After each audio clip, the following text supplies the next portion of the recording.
Hello Nallagandla, నేను మీ శృతి హాసన్. ఈ July 3 కలుద్దాం at Subhapradam shopping mall Nallagandla.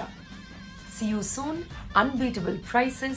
Telangana politics లో సవాళ్ల పర్వం కొనసాగుతోంది. అప్పులు, అవినీతి అంశాలపై కాంగ్రెస్, బీఆర్ఎస్ నేతల మధ్య డైలాగ్ వార్ పీక్స్ కు చేరింది.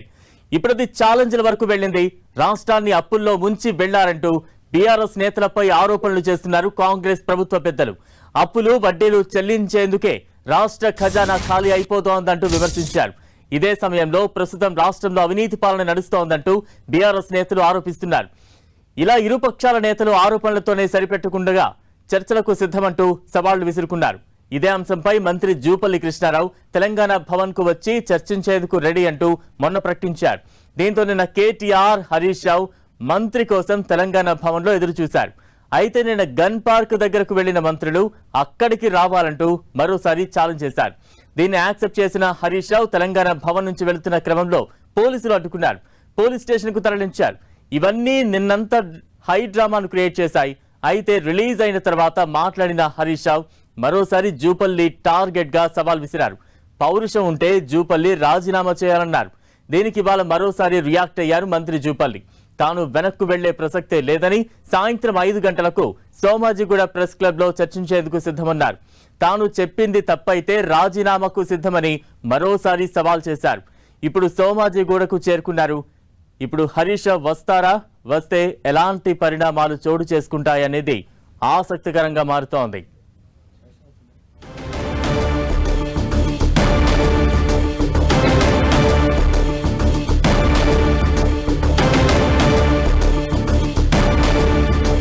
మంత్రులు, మాజీ మంత్రుల మధ్య సవాళ్ల పర్వం కొనసాగుతున్న సిచ్యువేషన్ నిన్న మొత్తం కూడా ఒక హై డ్రామా నడిచిన సిచ్యువేషన్ చూస్తూ ఉన్నాం. మంత్రి జూపల్లితో పాటు కొంతమంది మంత్రులు గన్ పార్క్ వద్దకు వెళ్లారు. అయితే గన్ పార్క్ వద్దకు రండి, ఇక్కడ చర్చిద్దామంటూ కూడా మంత్రులు సవాళ్లు విసరడంతో హరీష్ రావు దానికి సిద్ధమై గన్ పార్క్ వెళ్లే ప్రయత్నం చేశారు. అయితే దారిలో పోలీసులు అడ్డుకోవడం, హరీష్ రావును అరెస్టు చేయడం, ఇదంతా కూడా నిన్న మనం చూసిన ఒక పెద్ద రాజకీయ రగడగా మనం చూసాం. అయితే ఈ రోజు నిన్న హరీష్ రావు ఇచ్చిన కౌంటర్ కి జూపల్లి కృష్ణారావు మరోసారి ప్రతి సవాల్ విసిరారు. ప్రెస్ క్లబ్ కు రమ్మంటూ కూడా ఆయన ఛాలెంజ్ చేశారు. ప్రస్తుతం ప్రెస్ క్లబ్ లో మంత్రి జూపల్లి కృష్ణారావు మాట్లాడుతున్నారు. లైవ్ ద్వారా చూద్దాం. నేను హరీష్ రావుకు 4 పేజీలు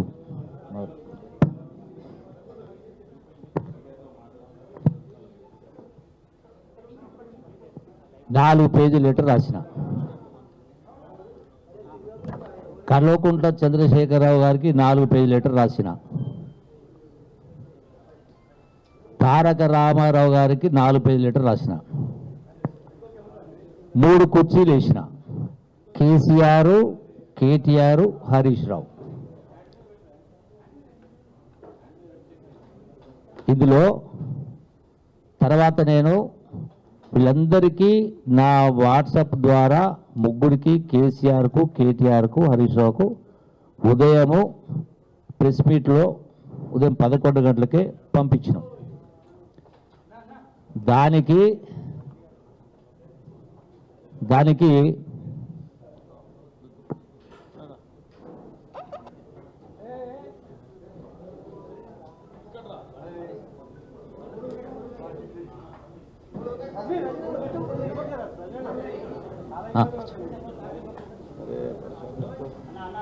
అయితే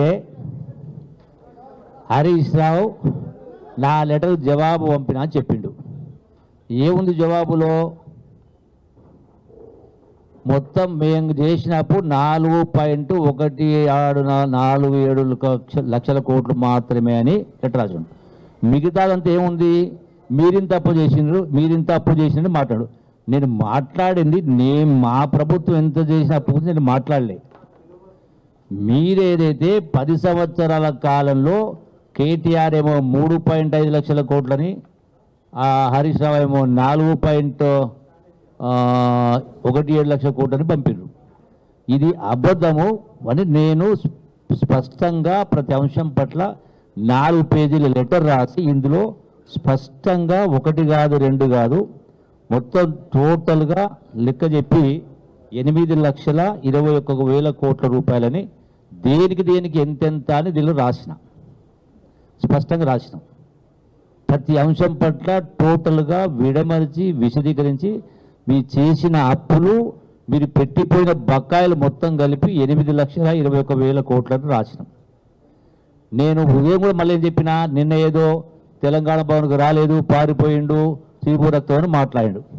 మా ఇంట వంట లేదు, నేను ఎక్కడ కూడా ఏ విషయంలో కాంప్రమైజ్ అయ్యటం కాదు అని చెప్పి ఉదయం 11 నేను నా దానికి కట్టుబడి ఉన్నా. ఇలా సాయంకాలం 4 గంటలకు ఇదే ప్రెస్ క్లబ్లో ఇక్కడికి రమ్మని ఆహ్వానించినాం.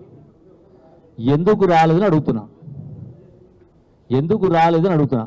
నీవు పంపించిన సొల్లు కబురు, సొల్లు పురాణం, నేను అడిగిన దానికి జవాబు చెప్పకుండా ఇది కూడా మీకు పంపిస్తా. మీరు కూడా నేను పంపిన లెటర్ను, ఆయన పంపిన లెటర్ను మీరు చదివి దీనిపైన మీ విశ్లేషణ రాయండి. నేను అడిగిన దానికి సమాధానం చెప్పకుండా దాటేసి మేము 4.17 లక్షల కోట్లు అంటే నేను ఎప్పుడెప్పుడు దేనికి ఎంత అని చెప్పి రాసినప్పుడు దానికి అదే విధంగా సమాధానం రాయలే కదా. ఈ ప్రశ్నకు జవాబు అంటే ఇది ఫెయిల్ అయినట్టా, పాస్ అయినట్టా? అరే నేను అడిగింది ఏంది, మీరు జవాబు ఇచ్చింది ఏంది? మీ 10 సంవత్సరాల కాలంలో చేసిన అప్పులు, మీరు మిగిలిచ్చిపోయిన బకాయిలు కలిపి 8,21,000 కోట్లని ఫైనాన్స్ డిపార్ట్మెంటు అధికారిక లెక్కల ప్రకారం దేనికి ఎంతెంత ఎప్పుడు పంపిస్తే మీరేం చేసిండ్రు? దానిలో మేము ఇంతే అని పంపించిండ్రు. అయితే మీరు కార్పొరేషన్ ద్వారా తీసుకున్న అప్పును ఇది మా ప్రభుత్వం చెయ్యలేదని మళ్ళీ చెప్తే, మీరు కార్పొరేషన్ దేనికి తీసుకున్నారు? కాళేశ్వరం కార్పొరేషన్ మీద అప్పు తీసుకున్నారు. కాళేశ్వరం కార్పొరేషన్ పైన ఏం చేసింది? కాళేశ్వరం అప్పు తీసుకొని కాళేశ్వరమో పాలమూరు ప్రాజెక్టు, ఇరిగేషన్ ప్రాజెక్టులు కట్టిండ్రు. ప్రభుత్వం అప్పు కట్టదు, కాళేశ్వరం ప్రాజెక్టు కార్పొరేషన్ కట్టదు అన్నారు. కాళేశ్వరం కార్పొరేషన్కు ఆదాయం ఎక్కడిది? కాళేశ్వరం కార్పొరేషన్ ప్రాజెక్టులు కట్టించారు అంటే ఆ ఆదాయం ప్రజల నుంచి, రైతుల నుంచి ఆ డబ్బులు వసూలు చేస్తారని అడిగిన. దానికి సమాధానం లేదు. సమాధానమే దీనికి మాట్లాడలే. అట్లాగే మంచినీటికి సంబంధించి మిషన్ భగీరథ పైన సుమారుగా 40,000 కోట్ల రూపాయలు అప్రాక్సిమేట్లీ, సబ్జెక్ట్ టు కరెక్షన్. ఈ యొక్క మిషన్ భగీరథ మీద తీసుకున్న అప్పు పైసలు ఎవరు కడతారు? ప్రభుత్వం కాదా? మీరు కట్టింది కదా. మీ ప్రభుత్వంలో కేసీఆర్ ప్రభుత్వం ఉన్నప్పుడే కొన్ని మాసాల పాటు మీరు అప్పు వడ్డీ ఆ బ్యాంకులకు మిషన్ భగీరథ కార్పొరేషన్ ద్వారా, అట్లాగే కాళేశ్వరం కార్పొరేషన్ ద్వారా తీసుకున్న అప్పులు మీరు వడ్డీ కట్టిండ్రు కదా. మరి మీరు ప్రభుత్వం కట్టకపోతే ప్రభుత్వంకి ఎందుకు కట్టిండ్రు? నేను ఇవన్నీ కూడా వరుసగా పూసగుచ్చినట్టుగా నేను రాసిన, ఇవన్నీ కూడా మీకు అన్ని పత్రికల వాళ్లకు నేను ఈ యొక్క లెటర్స్ కూడా ఇచ్చిన, నేను దాచిపెట్టలే కదా, ఇచ్చిన కదా. దీనికి సమాధానం చెప్పకుండా మీరేం తప్పు చేసినా అరే మరి నేను ఎంత తప్పు చేసిన కదా. నేను ఛాలెంజ్ చేసేది కేటీఆర్ మాట్లాడినా 3,50,000 కోట్లు అప్పు మాత్రమే, 4 లక్షల కోట్లు అప్పు మాత్రం వాళ్ళిద్దరు మాట్లాడినప్పుడు తప్పు, శుద్ధ అబద్ధం. అది కాదు. మీ అప్పు బకాయిలు కలిపి 8,20,000 కోట్లని వీళ్ళు ప్రతి అంకె అక్షరం ఉంది. దేనికి ఎంతందరూ ఉంది. 4 పేజీలు రాసినాం. దానికి ఈయన ఒక పేజీ జవాబు పంపి మేము 4,17,000 కోట్లు అప్పు చేసినాం, మీరెంత అప్పు చేసిండ్రు అని మాట్లాడుతున్నాడు. బట్ నేను ఎంత చేసింది, మా ప్రభుత్వం చేసి నేను మాట్లాడలేదే. నేను ఛాలెంజ్ చేసి దానిపైన కాదు కదా. అట్లాగే ఈ ప్రభుత్వం కూడా 2,08,681 కోట్ల రూపాయలు వడ్డీ కట్టింది. ఈ ప్రభుత్వం వచ్చిన తర్వాత, కాంగ్రెస్ ప్రభుత్వం వచ్చిన తర్వాత 2,08,681 కోట్ల రూపాయలు వడ్డీ కట్టింది. అంటే 2 నెలలు తీసుకున్న అప్పుకే ఇంత వడ్డీ కట్టిందా ఈ ప్రభుత్వం? అంటే అందుకే పలాయనవాదము, పొడుగు మాటలు, లావు మాటలు, 6 ఫీట్ల మాటలు కాదు మాట్లాడాల్సింది. నేను అడిగిన దానికి సూటిగా సమాధానం చెప్పకుండా డొంక తిరుగు సమాధానం చెప్పి పారిపోయిండు. ఎవరు వారిపోయిండు? ఇప్పుడు ఎవరు వారిపోయినరు? కొద్దిగా సిగ్గుసరం ఉండాలి, మాట్లాడితే మతిస్థితి ఉండాలి. మీరు ఈ రోజు కాదు, ఏ రోజు కూడా నన్ను మీరు తప్పు పట్టలేరు, నన్ను ప్రశ్నించలేరు. పాలమూరు పౌరుషం గురించి మాట్లాడినావు. బరాబర్ పాలమూరు పౌరుషం ఉంది కాబట్టే ఆనాడైనా మంత్రి 3.5 ఏళ్ళ మంత్రి పదవికి రాజీనామా చేసి ఆనాడు మీ బీఆర్ఎస్ పార్టీకి పాలమూరు జిల్లాకి 7 సీట్లు ఇచ్చినాం. నేను మంత్రిగా ఉండి 13 సీట్లు ఇచ్చినాం. నువ్వు సమాధానం చెప్పబోయా అంటే రెండో మాట ఇంకో మాట చెప్పిన పోనీ మీరు సిగ్గుదప్పిన బతుకుతూ మీరు రాలేక నేను వారు పైన మాట్లాడుతున్నారు. అంటే క్వశ్చను మీ తెలంగాణ భవన్కు వస్తేనే లెక్క ఉన్నట్ట. అయినా నిన్న స్పష్టంగా హరీష్ రావు అక్కడేంది అమరవీర స్తూపం కాడుకు వస్తుంది తెలిసి నేను గాంధీ భవన్ నుంచి నేను బయలుదేరిపోయినా. ఈ లోపలనే సరే అక్కడికి రాలేదు. ఇవాళ వచ్చిన పొద్దున చెప్పిన ఢిల్లీలో ఉన్నప్పుడు 2 గంటల ఫ్లైట్ రావచ్చు కదా, సిద్దిపేటలో ఉన్న రావచ్చు కదా. ఎందుకు ముఖం తెలియలేదు మీకు బాబామట్ల ఇద్దరికి? మళ్ళీ ఉల్టా చోరు కోత్వాలు దాంట్లో అన్నట్టుగా మీరు మాట్లాడతారు. నన్ను కొద్దిగా బుద్ధిశరం ఉండాలి. అంటే మీరు ప్రజల జీవితాలతో ఆడుకుంటారా? ధైర్యం దమ్ముండాలి. నేను తప్పు చేసి నేను క్షమాపణ చెప్తా. అరే మీరు ఉన్న వాస్తవాలు ఇవి ఉంటే మీరు అబద్ధాలు ప్రచారం చేసుకుంటున్నారు. మీ సోషల్ మీడియా ద్వారా నెలకు ₹1 కోట్ల జీతాలు చెల్లించి అబద్ధాల ప్రచారం మీరు చేసుకుంటూ దమ్ము ధైర్యం లేక మీరు రాక మళ్ళీ నన్ను మాట్లాడతారా? నేను చెప్పిన ఇప్పటికి కూడా నేను కట్టుబడి ఉన్నా.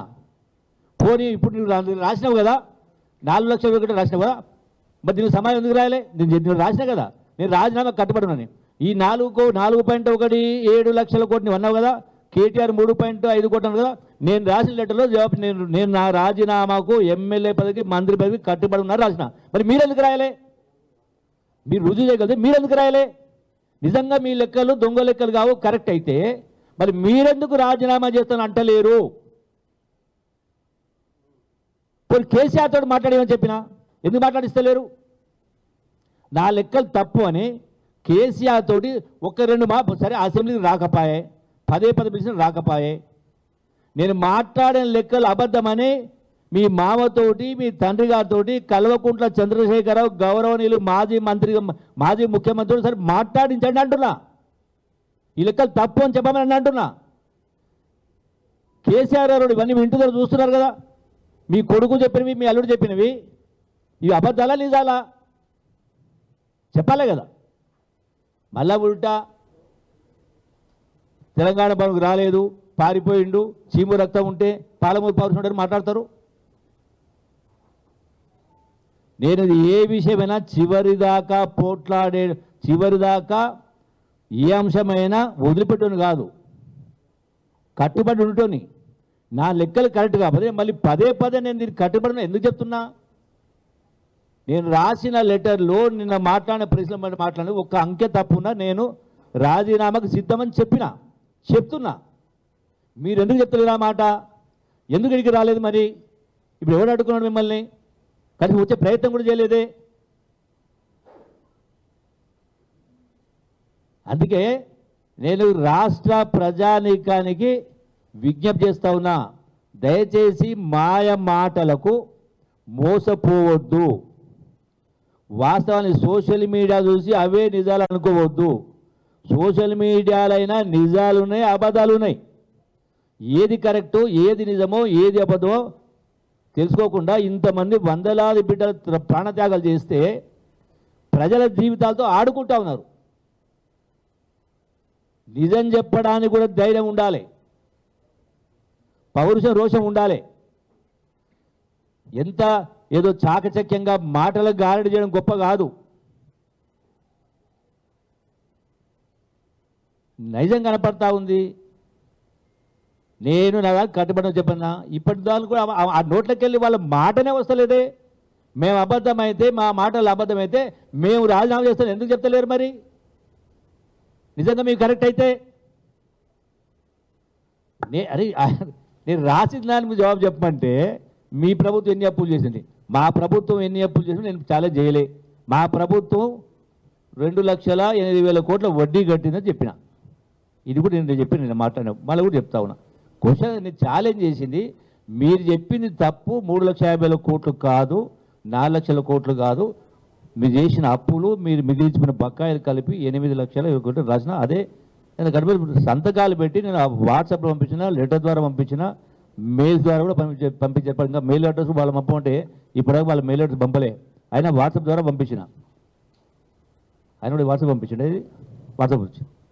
అంటే అడిగిన దానికి తప్ప అన్నిటి సమాధానం చెప్పిండు, అని అడిగిన దానికి తప్ప. దీన్నే పలాయనవాదం అంటారు. అందుకే ప్రజలకు నేను చెప్తున్నా, అదే మీరు 10 సంవత్సరాలు కేసీఆర్ గారు 10 సంవత్సరాలు ముఖ్యమంత్రిగా ఉన్నారు, హరీష్ రావు ఫైనాన్స్ మినిస్టర్గా ఉన్నాడు, ఇరిగేషన్ మినిస్టర్గా ఉన్నాడు, కేటీఆర్ అదేది బీఆర్ఎస్ పార్టీ వర్కింగ్ కమిటీ 10 సంవత్సరాలు మంత్రిగా చేశాడు. ఎందుకు మీకు ధైర్యం లేదు నిజాలు మాట్లాడడానికి? అంటే కేవలం 4 మాటలు మాట్లాడేసి, అబద్ధాలు మాట్లాడేసి ఇలా ప్రజలను మభ్యపెట్టే కార్యక్రమం చేస్తూ ఉన్నారు. ఇప్పటికైనా విలువలతో బతకండి, పద్ధతి ప్రకారం మాట్లాడండి, నిజాయితీగా మాట్లాడండి. ఎన్నిసార్లు ఒక మనిషి ఒకసారి అబద్ధం చెప్పవచ్చు, కానీ ఒకే మనిషి 10 సార్లు 100 మందిని 100 లక్షల మందిని మీరు నమ్మించలేరు. నిజంగా కరెక్ట్ పరిపాలన చేస్తే ఈ పరిస్థితి ఎందుకు వచ్చేది? మీకు ఈ దుస్థితి ఎందుకు వచ్చేది? అబద్ధాలు చెప్పాలి. అందుకనే మళ్ళీ చెప్తా ఉన్నా, ఏ వ్యక్తికైనా, ఏ సంస్థకైనా, ఏ పార్టీకైనా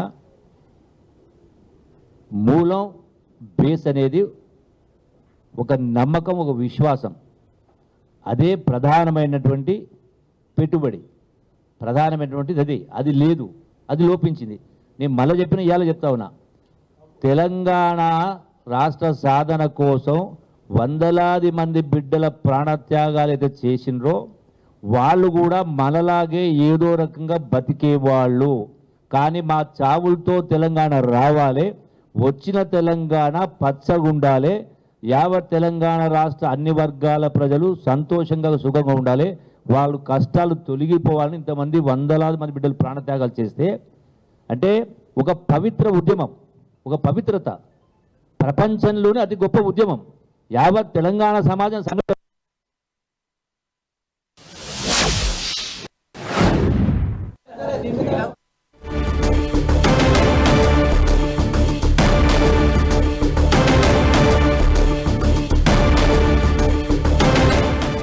తెలంగాణ రాజకీయాల్లో గత 2 రోజులుగా కాంగ్రెస్ మంత్రులు, బీఆర్ఎస్ మాజీ మంత్రుల మధ్య సవాళ్లు ప్రతి సవాళ్లతో తెలంగాణ రాజకీయాలు చాలా వేడెక్కుతూ ఉన్నాయి. ప్రస్తుతం ఆ సిచ్యువేషన్ మనం చూస్తూ ఉన్నాం.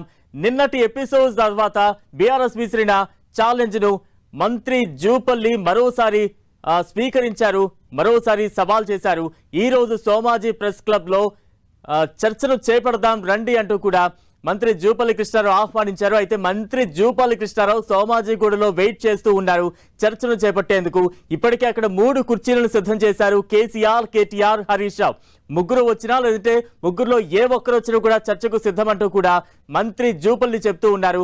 ఆ లెక్కలన్నీ కూడా వారికి రాసిన లేఖలకు సంబంధించి వారు ఇచ్చిన రిప్లై కూడా అన్ని వివరంగా వివరిస్తూ ఉన్నారు.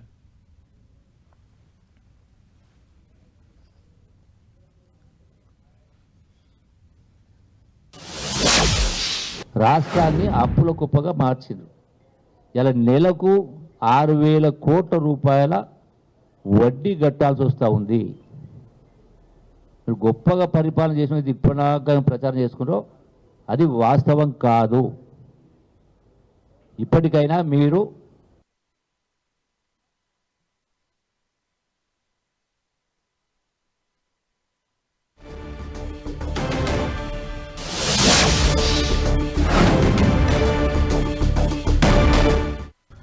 సోమాజీ ప్రెస్ క్లబ్ లో మంత్రి జూపల్లి కృష్ణారావు మాట్లాడుతున్నారు. ఇప్పుడు వరకు లైవ్ ద్వారా చూసాం. మొత్తంగా కేసీఆర్ కావచ్చు, కేటీఆర్ కావచ్చు, హరీష్ రావు కావచ్చు, మీ ముగ్గురికి కూడా లేఖలు రాసింది కావచ్చు. వాట్సాప్ లో వారికి ఈ రోజు సోమాజీ ప్రెస్ క్లబ్ లో రండి, ఈ రోజు మన లెక్కలకు సంబంధించి చర్చిద్దామన్నప్పటికీ కూడా ఎందుకు రాలేదంటూ కూడా సూటిగా ప్రశ్నిస్తున్న సిచ్యువేషన్ చూసాం.